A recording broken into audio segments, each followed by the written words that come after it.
Dear students, we continue with our presentation of the post-truth. In the last session, we talked about the politics of the post-truth, the philosophy of the post-truth, and the historical emergence of the concept of post-truth. Now, this session is more about how the work of art is affected in the age of post-truth. We go more in relation to certain contemporary readings or certain contemporary trends in our approach of literature and culture. Yeah, so this presentation is based on how our reading, how the process of reading of literature is affected by the politics of post-truth. So first of all, we focus on a set of movies from the Bollywood or movies which are called based on true events. And I would give you a quotation from Himanshi Sharma, who made a quote on Bollywood's biopic boom. Actually, we are not going to deal with the biopics exactly. Some of the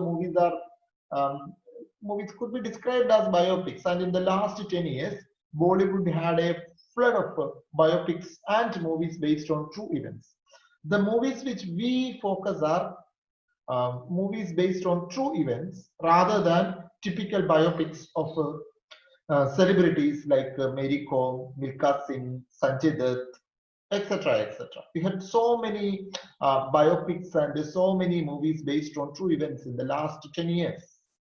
So what Himanshi Sharma wrote in an article in Pioneer in February 2019 is an important eye-opener in relation to the study of the post-truth.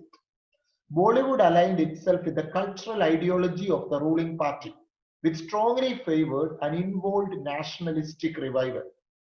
This new cinema situated itself in small towns, replete with stories of social and economic aspirations, and its unique set of moral and infrastructural challenges. The nationalistic project requires neat heroes and villains. It requires inspiring stories of survival. It involves myth-making, but above all, it demands a sense of national pride in these stories. Now, our analysis focuses how a sense of national pride is cultivated in movies using a particular branch of cinema known as those based on true events. And the ruling party, we know that from 2014, the ruling party in India is the Bharatiya Janata Party, BJP, and they claim themselves to be a nationalistic a nationalistic party or a party whose ideology is set on cultural nationalism. So they need powerful heroes and powerful villains. Heroes defeating those powerful villains is a kind of an epic retelling of some of the stories which the political party might be interested in sharing with their people. So a nationalistic project requires neat heroes and villains, inspiring stories of survival. You have plenty of such survival stories like the movie Manchi. Then it involves myth making I mean, in movies like Padmavat. And more importantly, the sense of national pride. How the sense of national pride could be communicated through such cinematic discourses. So we come to certain movies specifically. I know Uri, which was a movie released in 2019. Most of you have seen the movie Uri. And the movie is based on one important episode in the history of India, which is none other than the surgical strike that the Indian soldiers performed in their history for the first time officially. We do not know whether they performed surgical strikes in the past or not. There are so many political controversies in relation to it. So the movie Uri is a kind of a narrativization of that historical event. Look at the poster, you can see based on true events. Another movie is Mission Mangal, which is again about the mission of India, the mission that Indian scientists had, whereby we decided to send one of our satellites to the orbit of the moon, the orbit of the planet Mangal. So the story is, and the look at the title, this Independence Day, the sky is not the limit. And look at the look at the releasing date of the movie. It was released on 15th August. So the prestigious Mangal mission of the country became the focus of the movie Mission Mangal. Then another movie is again a historical inquiry regarding the controversial death of Lal Bahadur Shastri, who was our second Prime Minister, the Tashkent Files. And the last one is the movie Butler House, which was also released on the same date in which Mission Mangal was released.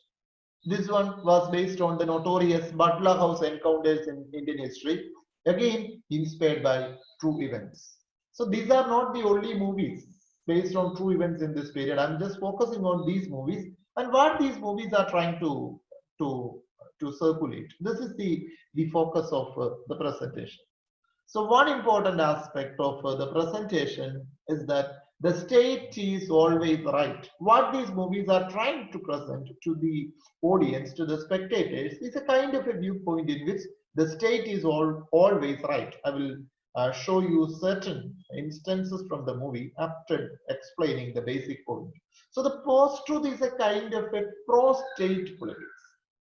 So the state, a very powerful agency which naturally represents the majority there, is to be presented as right. And remember, in the days of the postmodernist politics, you consider the state as a villain. So the state, which had been a villain in the days of the postmodernist politics mostly, is presented as a hero. So this is the major difference. The major difference in the estimate of the state. So the state is always right and you become a right citizen when you follow the official narratives of the state. So you can cheer up, you can clap your hands, you can be part of that grand saga of success of the state while being seated in a theater. Then the second part, the heroes or heroines are those who did a sacrifice for the state. Let's be proud of them. Then all these stories, mostly stories are like that. We focus on the sacrifice of certain people. Cinematic narratives are narratives in which we focus on the sacrifices of a set of people. So the heroes and heroines are those who did a sacrifice for the state. And let's be proud of them. So we can be proud of those agents of the state who did a wonderful thing for the state. It's just like any other story. The successful story of India's Mars mission. And the point was that, like any other narrative, it started with a failure. It started with a failure in a mission, and the failure in the first mission leads you to the success in the second mission. And this success in the second mission is combined, or what the climax presents is a combination of real images with historical images. And finally, the Prime Minister of the nation, the then Prime Minister of the nation, addressing the nation at the successful triumph of India's Mars mission. So this is the point that we were trying to deal with. So the state is always right in the sense that there are antagonists, there is a strong protagonist, and there are strong antagonists, and the clash between the protagonist and the antagonist. And then the point is that basically a set of people always considered NASA as a superior force, and how the triumph of India is recorded narratively. So these movies or such movies based on true events naturally give the audience a kind of adrenaline rush inside the theater, and thus it functions as a myth of nationalistic survival. So it's in this context that we see all these biopics. Now let me come to, yeah, um, certain strategies to counter post-truth in cinema. Constantly address the politics of movies based on true events.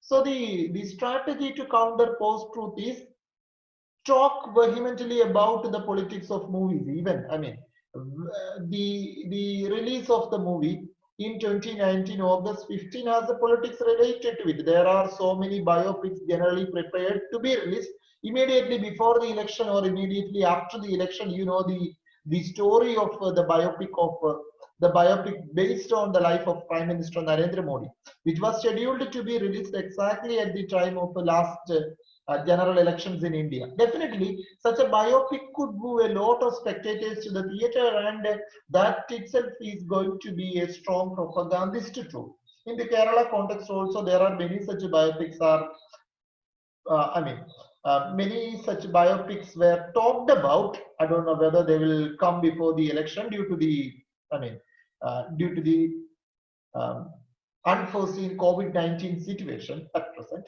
But the point is, this is a kind of a political strategy that is used by those in power, and to counter it always, what one can do is to reveal the kind of politics of these movies, like the one, I mean, uh, Mission Mangal was a reality. India's Mars mission was a reality. But what about the kind of changes made in the movie? The kind of changes, for instance, many South Indian characters are converted into North Indian characters. For instance, in the real Mission Mangal, the people who um, played the major role in the real project Mission Mangal or Mission Mars um, were people from South India, but they were in the film narrative, they were made into people from the North Indian metros of India in order to attract a large number of people, and such changes in the narrative naturally, and then the conflict between, I mean, certain conflicts which are introduced at the heart of the movie between, I mean, ISRO and NASA. All these things are actually strategies through which you are boosting the image of the nation.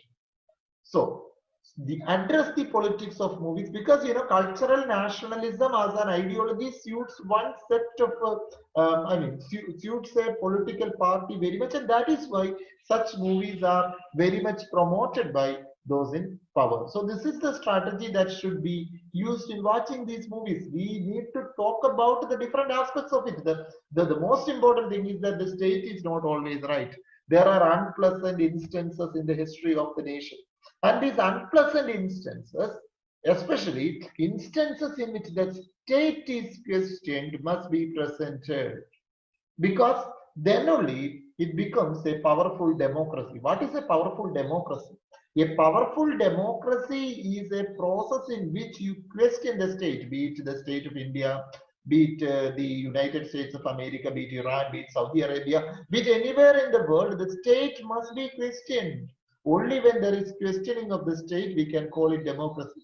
So, the questioning of the state, which I mean, which was the nature of cinema up to a particular point, um, has been neutralized, especially in the current boom, or in the current biopic boom, or based on true events boom. So, as Yuval Noah Harari says, silence is in neutrality. It is supporting the status quo. So there is always something that is known as an existing status quo. So maintaining the status quo is not exactly, I mean, democracy. Democracy is uplifting the marginalized or questioning the wrongs that is constantly happening in a state. So I hope the point is clear to you. Now, let me come to one more aspect of the post-truth in relation to Malayalam literature, and with which, I mean, after that, I will conclude my presentation. So, how post-truth is related to literature? So, this is I mean, this is the cover page of one of the most celebrated Malayalam poems, Duravastha by Kumaranasan, a poem which is reread presently. And this is the poster of a Malayalam movie that is that has just been announced, Varian Kundan, with Prithviraj in the central role, and there are a flood of movies on the same topic of the 1921, what could be described as the 1921 uprising or 1921 freedom struggle or 1921 riot, whatever it is. I'm going to talk about the politics of all these different terminologies. So, and the movie, the announcement of a movie by Ashi Kapoor and Prithviraj ended up in a kind of controversy in Kerala almost a month ago. So what was the reason of this controversy? Now, in relation to the movie, the announcement of the movie, if you follow the numerous discussions on television, one of the texts that was often cited by people was the poem Duravastha by Kumaranassan. Because the 1921 historical event in Kerala had different interpretations. There is a version of the then Indian National Congress that it was a freedom struggle in collaboration with what is known as the Khilafat movement, of which Gandhi also was a strong advocate. And later, the Indian National Congress itself rejected the theory of freedom struggle in connection with it, in the sense that they considered a kind of a failure in relation to the 1921 uprising.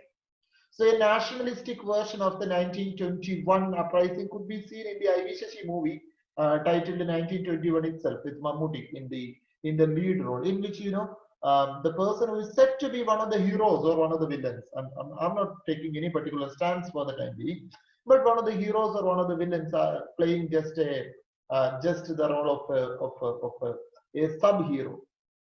Now, the point is that it could be read in numerous ways. The leftist historians of Kerala read it as a kind of an agrarian revolt in the Kerala scenario, where a set of feudal lords who belonged to the Hindu community mostly were targeted by a set of peasants who belonged to the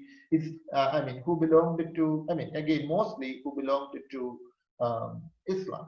So this was presented as a kind of an agrarian revolt by the leftist historians. And now there is the third kind of historians who are there. The present day nationalistic historians, the pro-nationalistic historians, who see the 1921 events just as a kind of a religious, or a communal, who could find nothing but communal tension in the 1921 uprising, or it was a communal riot according to them, the communal riot aspect. There could be so many different viewpoints about it, and all these viewpoints could be strengthened by the historical material that you can cite. There are so many texts written by people like K. Kelappan, who was the then Congress president, who was the then the Congress president who was in charge of this region of Kerala. Then texts written by numerous historians.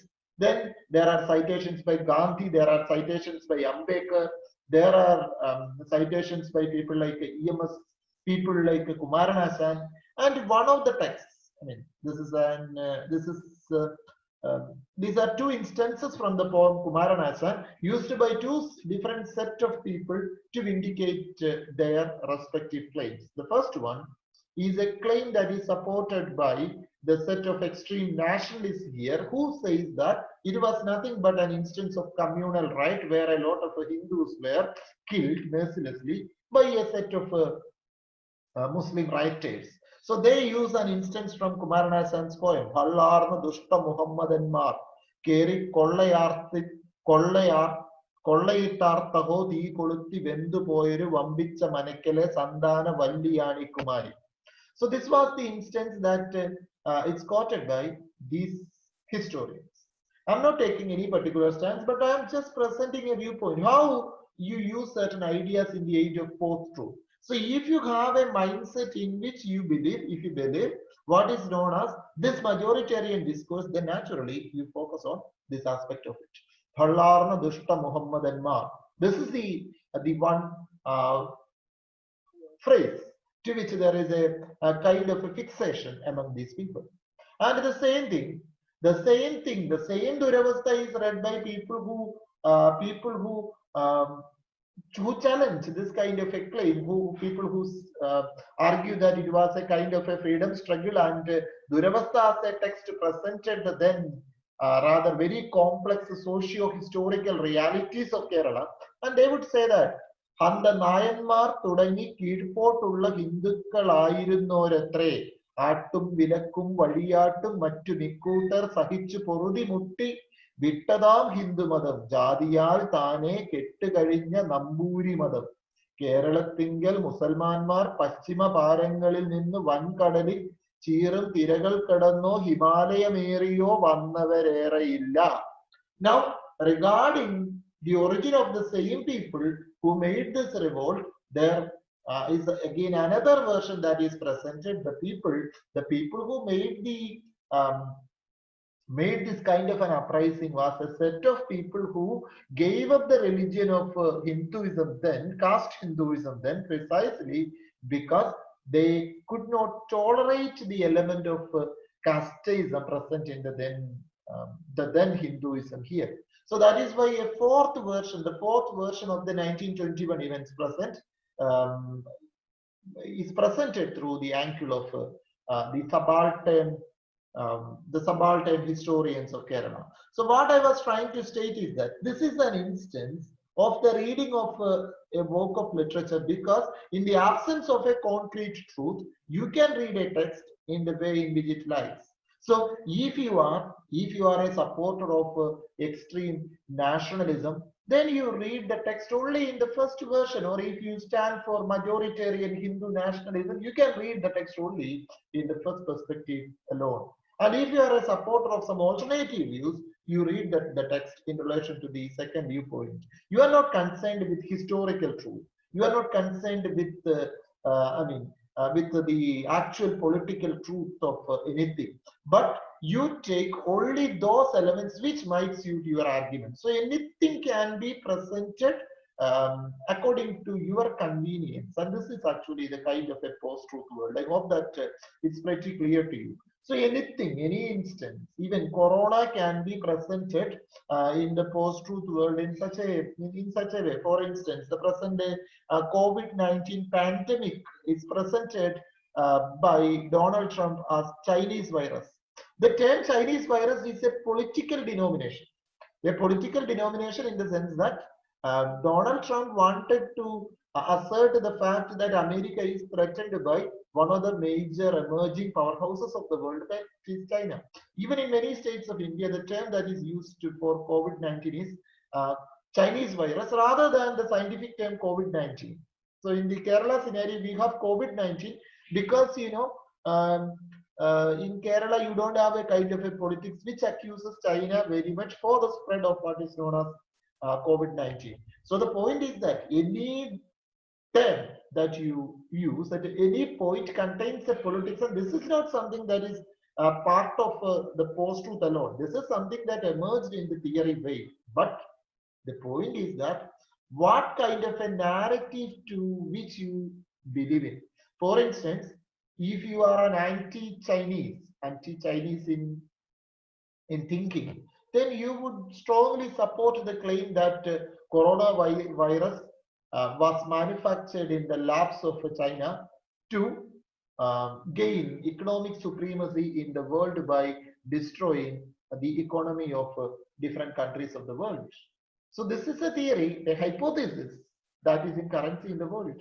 And if you are an anti-Chinese, naturally you have plenty of emotional reasons to believe in it. Need not be scientific reasons, but emotional reasons, and these emotional reasons give you actually quasi-scientific reasons based on hard truth. That's all. On the other hand, if you are a pro-Chinese, then naturally you would say that no, it was a natural occurrence. There are so many such virus attacks happened in different historical changes of the world, and you may believe in an alternative narrative. So this is the way that how you believe things, how you cast your vote, because After all, your minds can be very easily controlled by a set of narratives in the post-truth era, especially in the era of the so-called algorithmic boom. So it's an algorithm that sets the way you think. Your mobile phone is the most dangerous thing as far as one is concerned, because in your mobile phone, things which appear in the form of discussions are things which you are fond of, because the algorithms can know what are the things to which you are, the things to which you are attracted to naturally. So this is the way that your minds are naturally controlled in the post-truth world by the algorithms. And this is a dangerous kind of a situation, because man is controlled by one particular version of technology. And if you are constantly supplied reading material to claim your emotions, sorry, to influence or to manipulate your emotions, naturally you act, you think in a particular, you think and you act in a particular way. And that is the way that the political parties can attract your votes. Actually, there is a theory which was in currency in India, whereby a set of people believe that the voting machines are tampered in India at the time of the general elections. Actually, personally, I don't believe in such a theory. But what happens is that a kind of a tampering of the mind of the voters at the time of elections, because using algorithms or using social media applications like Facebook, WhatsApp, Instagram, Telegram, you are given plenty of I mean plenty of reading, uh, plenty of plenty of things for reading, due to which your minds can be easily controlled, your minds can be easily programmed. So a programming of the mind could be easily done, and therefore no political party need to do a kind of a tampering of the voting machine, because ideologically you can be controlled in the days of these algorithms, because you are constantly given a flood of things related to your particular likes and dislikes, which an algorithm can very easily find out. So for instance, if you are somebody who is addicted to some particular kind of thinking, for instance, if you are very religious in your thinking, every day in your computer screen or in your mobile screen, there are plenty of messages related to that particular system of belief appears. So this is the way that the politics of post-truth operates, and this is the way that it affects literature. Now, you all know Harari's one more statement from Harari to conclude it. You cannot organize masses of people effectively without relying on some mythology. If you stick to unalloyed reality, few people will follow you. In fact, false stories have an intrinsic advantage over the truth when it comes to uniting people. What Harari says is that, as we discussed in the last session, Harari says that human beings are always a kind of post-truth species, because we believe in fictions than in truth. If you want to go group loyalty, requiring people to believe an absurdity is a far better test than asking them to believe the truth. So to convince people of the truth value of a thing is really very difficult. You can appeal them emotionally. For instance, if you hate a political leader, it's very easy for me or for any person to convince you that that person is absolutely wrong. You give certain photographs with dubious people in connection with that person. It's very easy for you to convince. It's very easy for one to convince the other in relation to the false motives of the political leader. It is a strategy that was used throughout the world by notorious politicians. In fact, in the last political election of the United States, how Donald Trump resorted to a set of lies and half truths in order to defeat Hillary Clinton is a topic of a very interesting study that was done in the wake of the post-truth. So the point is that you can very easily prove that Hillary is pro-Russian by linking certain false stories in association with one person. That is the only thing that you need to do. The thing that you need to do in the Kerala context or in the Indian context is that so and so is pro-Pakistani. Then naturally, if you establish your opponent as pro-Pakistani, then naturally votes will come to you in a majoritarian discourse. So Yuval Noah Harari was always talking about this great ability of a set of people, because we human beings are more attracted towards lies and half truths because we act and we think and act emotionally rather than scientifically.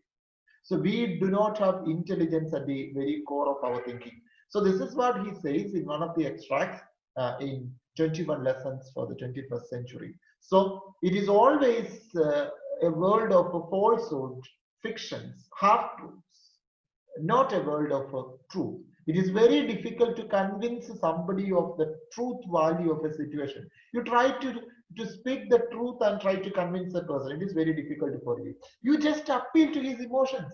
Then very easily things can be done for you. So now the post-truth phenomenon, the post-truth phenomenon. This was something that I was already discussing in this context. So what is new about the post-truth phenomenon? The information explosion and disruptive technology, the role of technology, the role of algorithm, the information explosion, the Facebook, Instagram, WhatsApp, Telegram, and so many social media applications. And in such a way, a human being's ability to think according to one's belief system is always something that is stimulated. Then the dwindling of faith in institutions and in the truth tellers, then the dwindling of faith in institutions and in the truth tellers, then the postmodernist ideas which seeped into such fields of science and national security and laid the foundation for substantive discourse about truth. So as I told you in the last session, it was postmodernism that gave origin to post-truth, because it was postmodernism which created an element of doubt, an element of distrust, an element of mistrust in the minds of people. And therefore, following the wake of postmodernism, post-truth was a natural consequence. We often say that structuralism gave the ground for the emergence of post-structuralism. Similarly, post-truth is the product of too many postmodern discourses, because postmodernism is a distrust over the monopoly of one version of truth. If one version of truth is not possible, anything can replace the truth was, the kind of a myth that attracted the post-truth thinkers. Then the bitter political battles over the criteria of truth. Then again, a person who resorts to lies may never concede the fact that it is a lie. Remember the concept of bullshitting. So just as a bullshitter, he says that this is the truth. So he actually erases the distinction between truth and falsehood. So erasing the distinction between truth and false, by erasing the distinction between truth and falsehood, people are led to a kind of a situation where they are unable to distinguish between truth and falsehood. They take falsehood for truth. And that is the kind of a world that these post-truth thinkers need. And more the first thing, that is the information explosion and disruptive technology, or the role of technology in manipulating the minds of the people. And that is why in this era we talk about the importance of data. Data is the most important kind of a thing, because the present era could be described as the era of dataism, in the sense that through data, if you get data about the electorate of a particular area, you can very easily win an election, because what strategists would say, what strategists would propose are things which you need to use in order to emotionally connect with the people.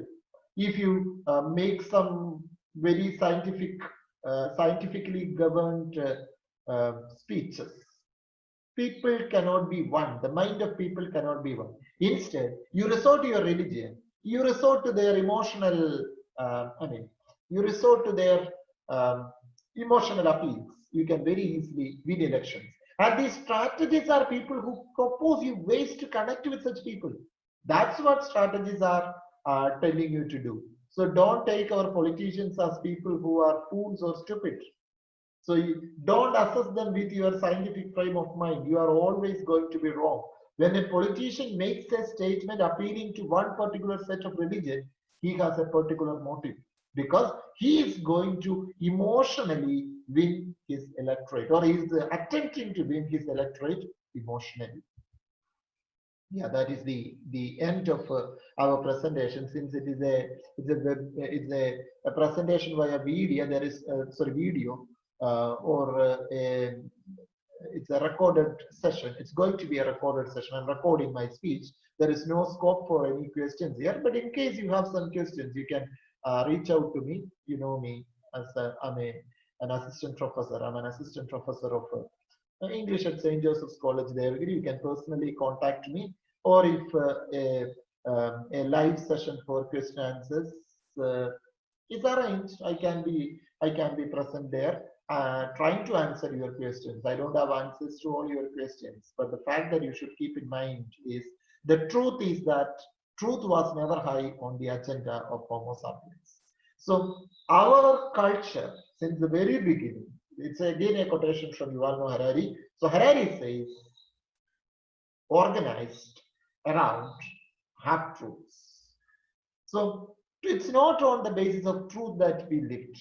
We lived on the basis of illusions. We had so many illusions. On the basis of these grand illusions, we have so many grand narratives of religion, grand narratives of democracy, grand narratives of the political parties, grand narratives of the empire, grand narratives of capitalism, and so on. So it's not on the basis of truth that we existed so far. So that is the point to keep in mind, and always be very much aware of the politics of the post-truth. That is the key thing for you to keep in mind at present. So vigilant of the post-truth days, you are actually emotionally manipulated by algorithms in the modern world. So be very vigilant against such emotional manipulations as far as it is possible. That is the one final statement which I make before I sign off. Thank you very much for your very patient listening. Okay, thank you.